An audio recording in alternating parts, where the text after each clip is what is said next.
pero para nosotros es un lujo tenerlo a Aldo Rico aquí.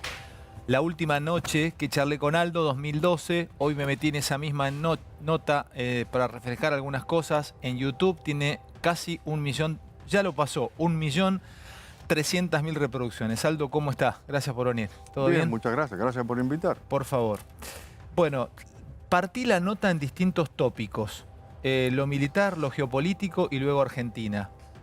Arranco por lo militar, Aldo. ¿Qué interpreta usted militarmente de lo que está pasando allí? Nadie descula lo que pasa. Los rusos en convoy al estilo antiguo de ataque y no toman definitivamente Ucrania. ¿No pueden o no quieren? No, lo que pasa es que los ucranianos están haciendo una resistencia realmente notable, a pesar de que Europa y la NATO los dejó solos. Ese es otro tema, ¿no es cierto? Pero los ucranianos están solos, porque las medidas de aislamiento de Rusia tienen a largo plazo, pero ellos necesitan el armamento y las condiciones para luchar. ¿Pero qué hubiera pasado? ¿No dejarlo solo no hubiese llevado ya a una guerra nuclear, le diría? Mire, no, si porque eso es una guerra limitada. Es una suerte de negociación en fuerza que plantean los rusos. Además es una guerra civil, porque tienen la misma etnia. Y seguramente también es una guerra híbrida.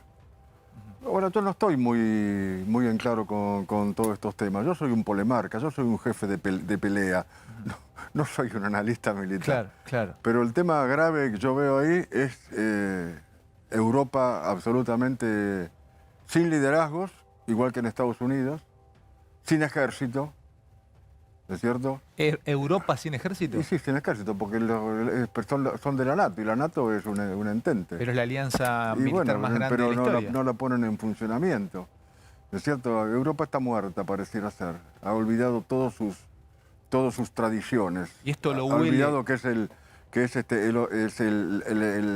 lugar donde ha nacido la libertad y los derechos políticos y sociales. Eso lo ha olvidado Europa. Quiero preguntarle, Aldo, usted fue el creador de una de las 3 compañías de comando que tiene Argentina, la 601, la 602 la suya, la 603, que creo que está en Bahía Blanca, ¿no? Está en Bahía Blanca. Está en Bahía Blanca. Y finalmente se empezó a convertir, no sé si esto ha sido siempre, pero las últimas guerras que vimos fueron guerras de fuerzas especiales.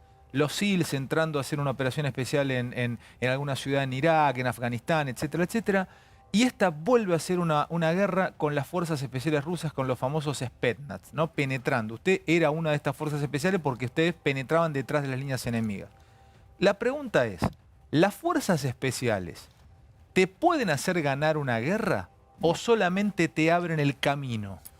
Fuerzas especiales. Las fuerzas especiales... los comandos no son fuerzas especiales, los Spetsnaz tampoco. Las fuerzas especiales se desarrollan para desarrollar, para la redundancia, guerrilla y subversión en el propio territorio ocupado por el enemigo, o guerrilla y subversión en el territorio enemigo. Las fuerzas especiales en Estados Unidos son los boinas verdes. Los boinas verdes normalmente hacen los cursos de Rangers, ¿no es cierto?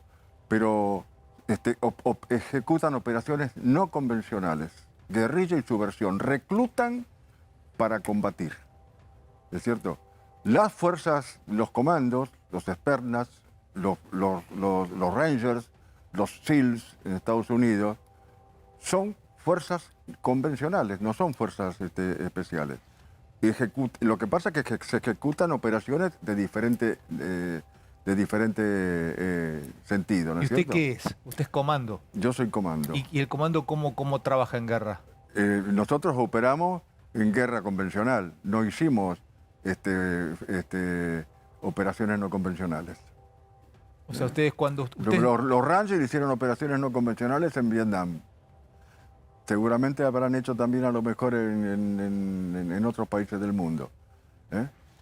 Pero son dos operaciones tirarse distintas. en paracaídas filtrando las líneas enemigas y volar 4 aviones con explosivos que están en pista. ¿Eso es una operación convencional? Esa es una operación convencional. Convencional. Claro. ¿Para eso se entrenan los comandos? Para eso nos entrenamos los comandos. En todas partes del mundo.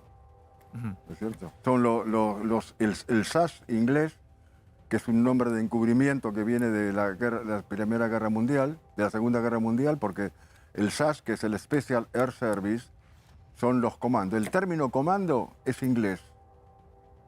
El término comando es inglés. Ellos crean en el 43 en África el SAS, Special Air Service, un nombre de encubrimiento, ¿no es cierto? Después de la guerra, se empeñan inicialmente en África, se empeñan en Sicilia, se empeñan en Normandía. Después de la guerra prácticamente los disuelven, pero al poco tiempo se dieron cuenta que era necesario para continuar y los vuelven a formar nuevamente. Otra pregunta que tenía ganas de hacerle era, ¿hasta dónde se cumplen órdenes en la guerra? Cuando usted, por ejemplo, usted formó acá, habló con Baquero, con el general, cuando se organiza el grupo de comando, el 602, llegan ustedes a Malvinas, ¿no es cierto?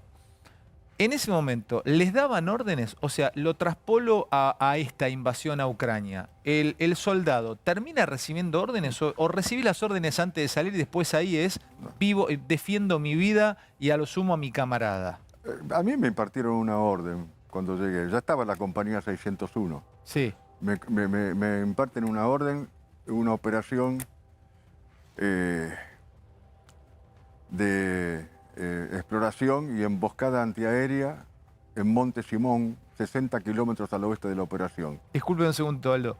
¿Usted, cuando llega a las Islas Malvinas, se infiltra 60 kilómetros detrás de los ingleses? Sí, una de mis secciones se infiltra, no detrás de los ingleses, en el medio, ese es el tema. Monte Simón está entre la posición Puerto Argentino y San Carlos. ¿Y cómo llegaron hasta ahí? Con helicóptero. ¿Y los bajaron? ¿Cuántos eran? Eran 16 hombres. ¿Usted se bajó con 16 hombres? No, yo no fui en esa operación. ¿Su equipo? Fue una sección de mi compañía, con el teniente primero Berchesi. Y cuando llegás ahí, la orden, ¿las cumplís? ¿Se cumplen órdenes? Y se cumplen orden, por supuesto. Por lo menos se tiene en cuenta la finalidad de la operación. Pero esa orden yo la protesté. ¿Por qué? Porque yo suponía que los ingleses ya estaban de este lado, como ocurrió. Y esa sección al final que fue aislada y que combatió con un elemento inglés que se llama el cuadro de operaciones en Ártico, en montaña y Ártico, una fuerza muy especial de los ingleses, son unos comandos muy especiales. Combatió en Tom Mallow, porque comenzaron a replegarse, nosotros no teníamos alcance con nuestros helicópteros, no había superioridad aérea. Y quiero preguntar otra cosa, hablando de superioridad. Hay un término técnico que yo no lo recuerdo, pero no sé cuál es la disposición de números de soldados rusos ucranianos. ¿Es cierto que los ingleses atacaban 10-1?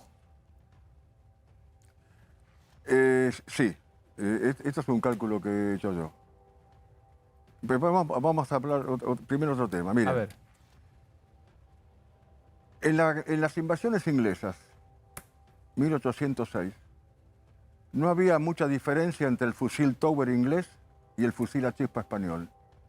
Tampoco había diferencia entre la forma de combatir de las tropas inglesas, de Hereford, y las milicias argentinas. La diferencia se desnivelaba con la voluntad de vencer. Con la voluntad de vencer. Con la voluntad de vencer, mayor voluntad de vencer. Hoy desnivela la tecnología. ¿Desnivela? Por supuesto que desnivela la tecnología. La tecnología desnivela. Perdóneme, ¿tecnología mata moral hoy? No mata moral, mata combatiente. Porque nuestras posiciones en Malvinas fueron atacadas con ingleses que tenían el mismo armamento. Por ejemplo, la ametralladora MAG. Pero la ametralladora MAG venía preparada, venía provista de la mira con visión nocturna de la M60 norteamericana. ¿Y ustedes no la tenían? Nosotros no teníamos visión nocturna. Y además doblaban el número de ametralladoras y agregaban a las unidades de infantería, ya sea paracaidistas o de la Infantería Marina, que tenían 3 comandos ellos, el comando era el batallón para ellos. Los equipos Milan, ¿no es cierto?, que es el misil hilo-guiado de la NATO de segunda generación. Es un misil portátil, antitanque, pero se puede usar por muchas otras cosas. Y se dirigía directamente con el visor, no con la palanca. Eso, la ametralladora, la visión nocturna y el Milan desniveló el combate en las posiciones, porque podían batir nuestra...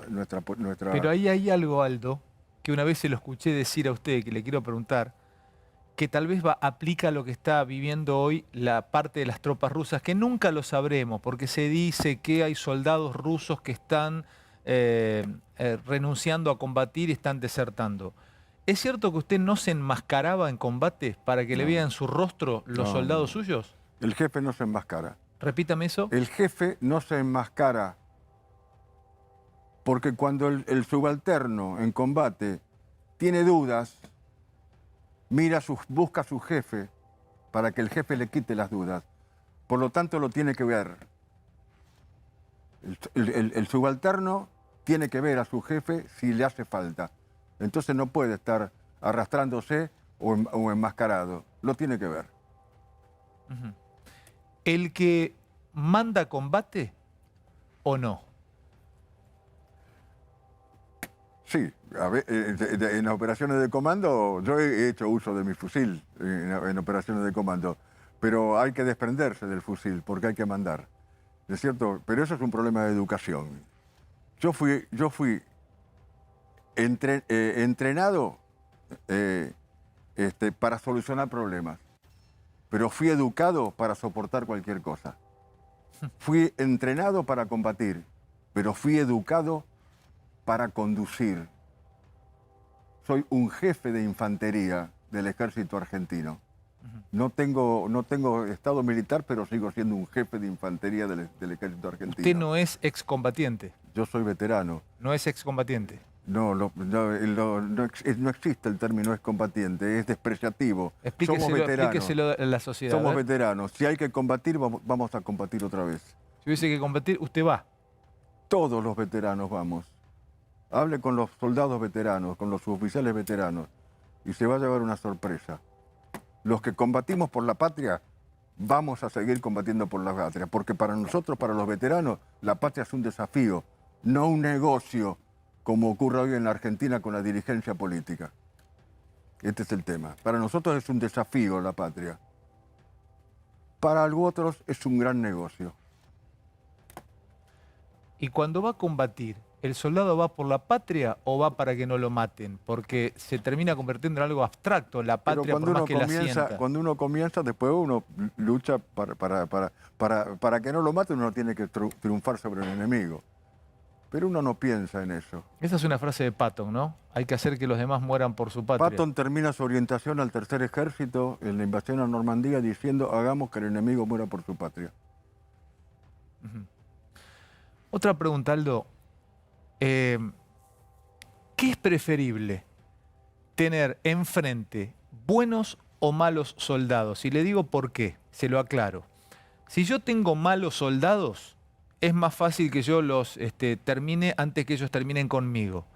Pero si tengo malos soldados también, puede ser que hagan cualquier cosa y se vayan por fuera de la ley en la guerra, que también tiene una ley la guerra. ¿Qué es preferible? ¿Tener buenos o malos soldados? ¿Y qué considera usted por un buen soldado? Enfrente hay que tener buenos soldados. Nosotros combatimos contra el inglés.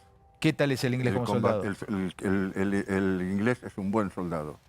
Es un soldado de honor. Respeta las leyes, como las respetamos nosotros. Nosotros hemos salvado pilotos ingleses que caían en el mar, los comandos, es cierto, como ocurrió cuando el hoy general Fernández derriba con un blowpipe un Sea Harrier inglés, el piloto se eyecta y cae en el estrecho, pero se quiebra las clavículas. Bueno, los comandos fueron y lo rescataron. En el combate de Tomahawk House, cuando terminó el combate y se reúnen y comienzan a ver los heridos, los dos bandos, los primeros que fueron evacuados al hospital de campaña fueron 2 heridos argentinos, porque eran los más graves. Y fueron atendidos primero los argentinos y después los ingleses. ¿Qué es un civil? Los ingleses respetaban a un solo ejército y a una sola infantería, la infantería española. También usted respeta a los soldados españoles, ¿no? ¿Le parece un buen soldado el español? Nosotros somos descendientes de todas las tradiciones de los soldados españoles. Aparte, ¿qué es un civil? me siento muy español. ¿Qué es un civil para un soldado? Porque en la guerra de Malvinas había civiles, pero acá hay muchos civiles. Están entrando a ciudades donde están los civiles. ¿Qué es un civil? ¿Es un compromiso, podríamos decir, para un soldado? ¿Ve un enemigo, un soldado en un civil? Cuénteme, Aldo, ¿qué es un civil? Eso no tiene sentido, Fantino. Porque además primero hemos sido civiles. Yo me he criado en un barrio de la ciudad de Buenos Aires, en Palermo. Es cierto, he ido al colegio con... O sea, el soldado... Cuando la escuela funcionaba como corresponde en la Argentina, donde había ventilación social y en el colegio nos encontrábamos todos.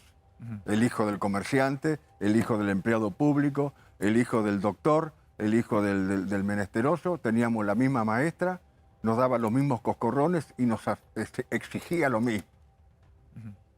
Había una sociedad abierta, todos con nuestro guardapolvo. Y cantábamos las canciones patrias, no como ahora, ¿no es cierto? Y hice el secundario en el Hipólito Vieites. ¿Se emociona, Aldo? Sí, por supuesto que me emociona. Estoy viejo, cumplí antes de ayer 79 años, así que estoy viejo.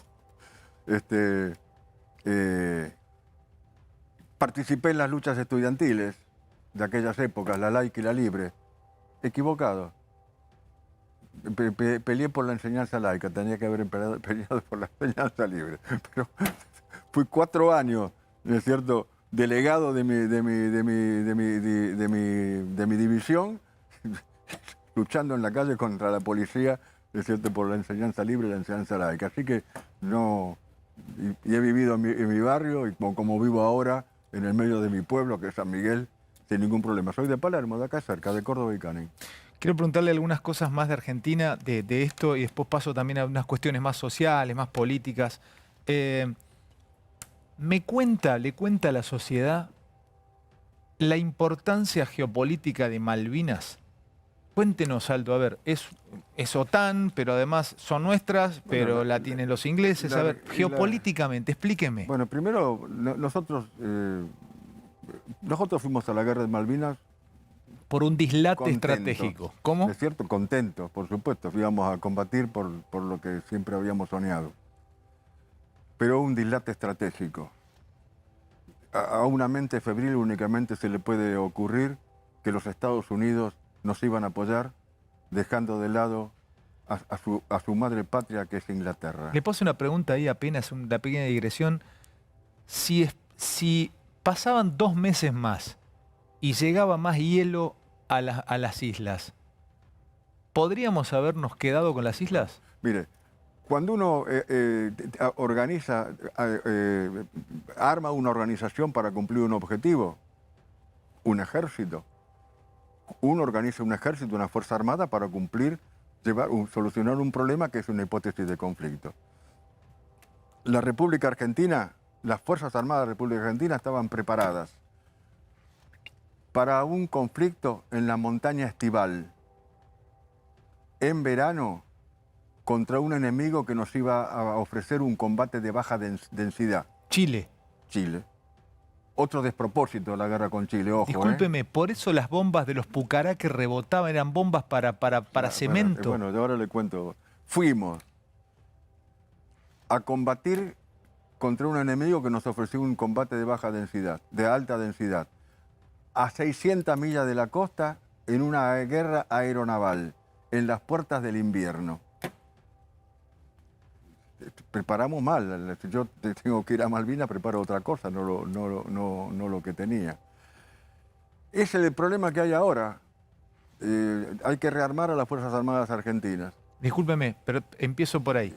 Esa es otra pregunta. Pero ¿por qué? Geopolíticamente hábleme de las islas. ¿Por qué es importante? Esta es primero No me hable... A ver, Aldo, ¿estamos de acuerdo en esto? Son nuestras y patrióticamente iríamos a buscarlas los dos juntos ahora en moto. Pero a ver, geopolíticamente, denme explicación geopolítica por qué además tenemos que pensar en las islas. Bueno, pero lo que pasa es que nosotros, la Argentina, nuestra Patagonia, más las islas, más todo el mar epicontinental, es la plataforma de acceso a la Antártida, donde nadie reconoce soberanía.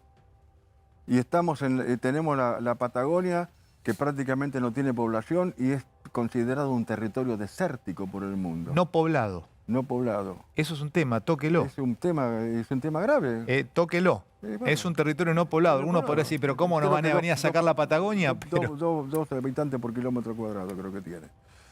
Entonces esa es la importancia. Por eso están los ingleses queriendo organizar en Malvinas, o los chilenos, el puerto de salida hacia la Antártida. ¿Usted ve en la Antártida el hecho geopolítico del futuro? En unos años vamos a estar hablando definitivamente del territorio antártico. No estaremos nosotros acá, pero va a ser el tema de Argentina. El agua. El agua. La ciudad del Cabo no tiene agua. ¿En Sudáfrica? Sí. Están trayendo un iceberg o sea, la guerra que viene es la guerra del agua. Y en principio, sí, es la guerra por la ecología. ¿Es cierto? Y nosotros geopolíticamente, al tener Malvinas, bueno, hoy no las tenemos, dejamos de dominar de pronto el Estrecho de Magallanes, el pasaje de Drake. Bueno, el Estrecho de Magallanes es chileno, ¿no? Sí, pero el pasaje de Drake es nuestro. Sí, pero compartido. Compartido, sí, exacto. ¿Es cierto? Que no hay problema. Nosotros, en América del Sur hablan de la Gran América. Nosotros teníamos un instrumento muy importante, estratégico, que era el Mercosur. Porque ahora está prácticamente, no funciona. Que es una unión aduanera imperfecta. Tenemos que transformarlo en una asociación como es la Comunidad Europea. Para defendernos si hubiese algo a Para futuro. defendernos nosotros mismos. Porque en la Comunidad Europea ningún país puede hacer con su economía lo que se le da la gana. Porque Bruselas controla los presupuestos. Tuvo problemas España, bueno, tuvo problemas Italia. No hablemos de Grecia. Y nosotros necesitamos entrar en algún lugar, en algún sistema, donde a los argentinos, a nuestra dirigencia, no le permita hacer cualquier dislate con la economía como venimos haciendo hace 80 años y le echamos la culpa al Fondo Monetario Internacional.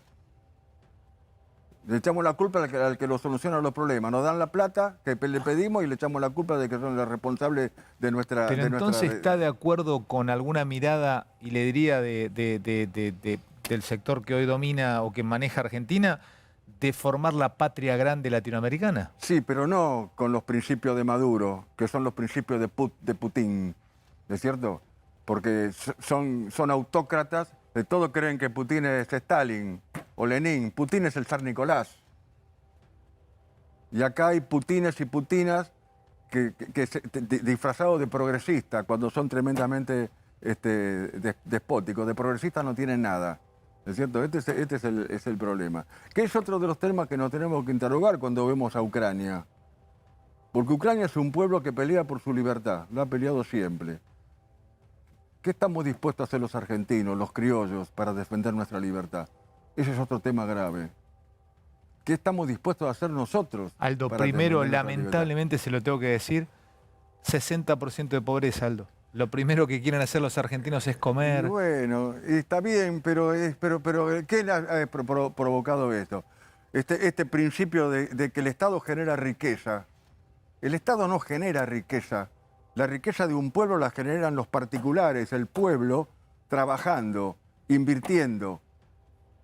El Estado consume la riqueza que produce un pueblo que trabaja. Y lamentablemente en muchos lugares, como en la Argentina, esa riqueza la despilfarra o se la roba. Porque para muchos la patria es un negocio, no es un desafío. Este es el tema grave. ¿es cierto? Entonces estamos discutiendo siempre sobre la periferia, no sobre los problemas, ¿es cierto? Ya que... No hay prudencia política. Prudencia, justicia, fortaleza y templanza son las 4 virtudes cardinales o morales. ¿Prudencia? Prudencia, justicia, fortaleza y templanza. La fortaleza y templanza son virtudes personalísimas, pero prudencia y justicia son las virtudes que nos colocan en contacto con el resto, con nuestros semejantes. ¿Qué es prudencia? No es cautela. Prudencia es la virtud que nos coloca en contacto con la realidad objetiva, que nos hace ver las cosas tal cual son. Es la virtud por excelencia del político. En política se llama solercia. Es la virtud del soldado. Porque si yo, jefe, no veo la realidad que voy a enfrentar con mis soldados, se me mueren los soldados. Sí, claro. Aristóteles decía que la valentía era el camino medio entre la temeridad y la cobardía. El temerario es peligroso. Claro. El temerario tiene que combatir solo, porque pone en peligro su organización. El cobarde también es peligroso, porque pone en peligro... Pero esto es lo que la no prudencia es el política. medio justo, el medio. Y después tampoco los políticos tienen en conciencia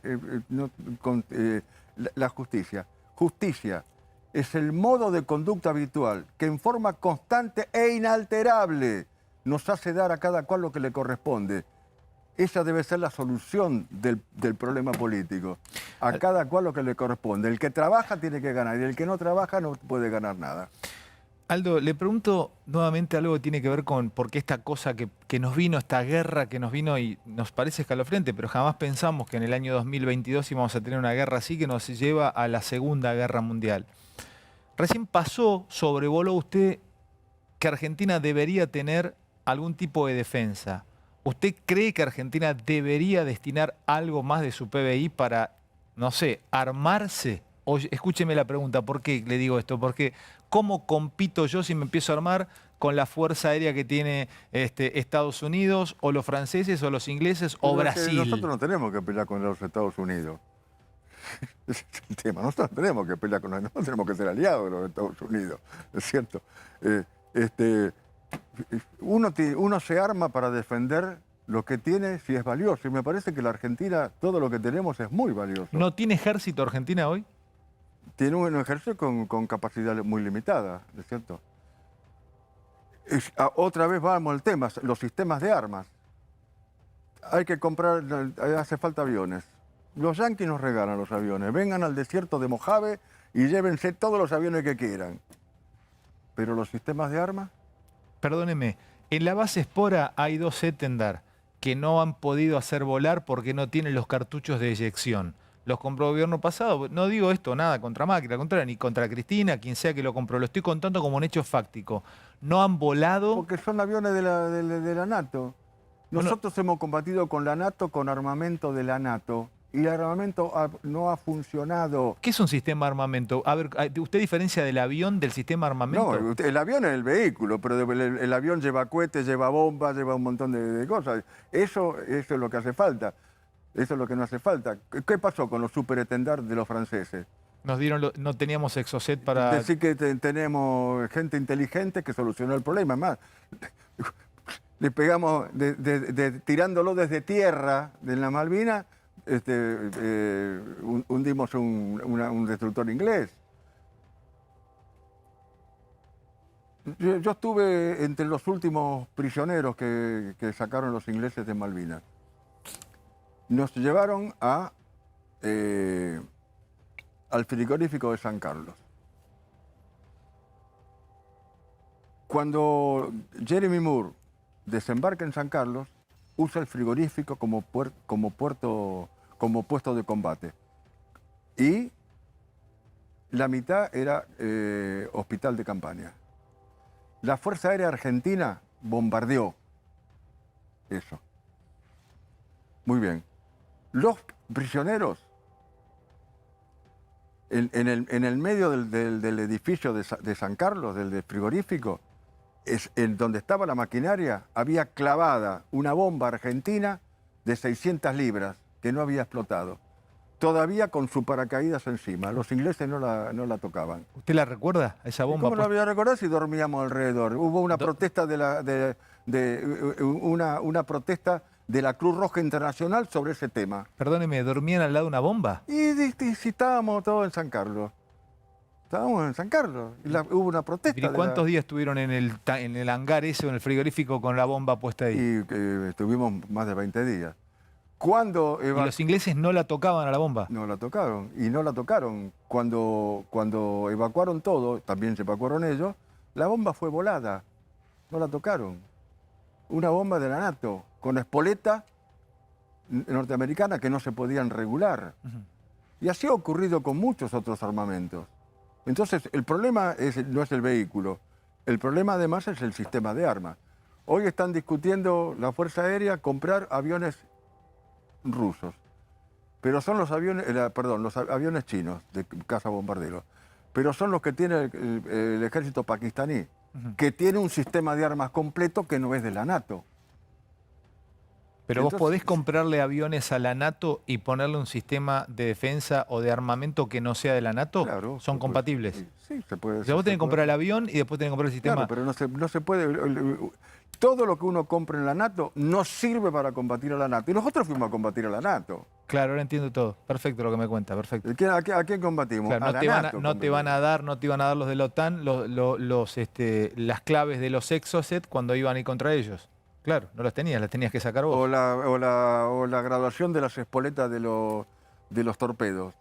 Porque ha habido casos, submarino argentino que torpedea un buque inglés, golpea el torpedo pero no explota. Qué locura. Y lo mismo ocurría con las bombas. Aldo, déjeme preguntarle, porque esto es historia pura también, usted acá hablando, ¿no?, de Malvinas, que es tan caro para todos los argentinos. Ahí estratégicamente, si nos hubiésemos concentrado en una isla, ¿podría haber sido diferente? Vuelvo otra vez a preguntarle, lo del invierno y lo de una isla. A ver. Las razones políticas no influyen sobre el rendimiento de los medios. Repítame eso. Las razones políticas no influyen sobre el rendimiento de los medios. Si su helicóptero lo lleva 2 horas... Si mi helicóptero tiene 2 horas de autonomía y lleva 8 hombres, por razones políticas no va a tener 4 horas y va a llevar 10. Cuando Galtieri va a Malvinas, que creo que fue el 26 de abril, o por ahí, pide más presencia de tropas en la otra isla. Cae la hipótesis de guerra con Chile, hay una brigada que queda disponible, que es la 3ª brigada que estaba en la cordillera. Mandan a la 3ª brigada. ¿A la otra isla? A la otra isla. Y llegó un momento, nosotros no teníamos superioridad aérea, por lo tanto los helicópteros no podían llegar. Y bueno, se quedaron sin abastecimiento. Pero si se hubiese concentrado en la isla donde estaban combatiendo ustedes, ¿podría haber sido diferente? Podría haber sido distinto, pero ahí también hay otros problemas de conducción. Usted... ¿Le cuento una anécdota? Por favor. El coronel Mabragaña era jefe del regimiento 5, en la otra isla. Le manda un mensaje a su brigada, a su comandante de brigada, diciendo que necesitaba medias. El comandante de brigada le dice que use papel. Y el coronel contesta desde la isla: no recibo el diario todos los días. Esto es real, ¿lo vio usted? Esto es real. Es anécdota, pero es real. Entonces los soldados, claro, había que matar cordero para comer. Y había un comandante que al oficial o suboficial que agarraba un cordero de los kelpes para darle a tu tropa, lo relevaba. Bueno, estas son cosas. O sea que para comer tenían que matar corderos que estaban allí. Y en la otra isla, si no, llegó un momento que estaban sin abastecimiento. ¿Nunca tuvo miedo en algún momento? En Puerto Argentino sobraba la comida. Lo que pasa es que había en las posiciones que giran a último momento, es otro tema, un tema bien militar. Había que subir y bajar con las cargas por esos cerros y además hasta en las posiciones. El soldado argentino hizo esfuerzos extraordinarios, el soldado. Extraordinario. Ojo que yo lo he visto porque pasaba todas las noches por arriba de las posiciones. Le pregunto, ¿nunca tuvo ni un poco... Por ahí me dice sí, que tenía miedo, combatía con miedo. ¿Existe el miedo? ¿Usted tuvo miedo cuando estaba en plena batalla en Malvinas como comando?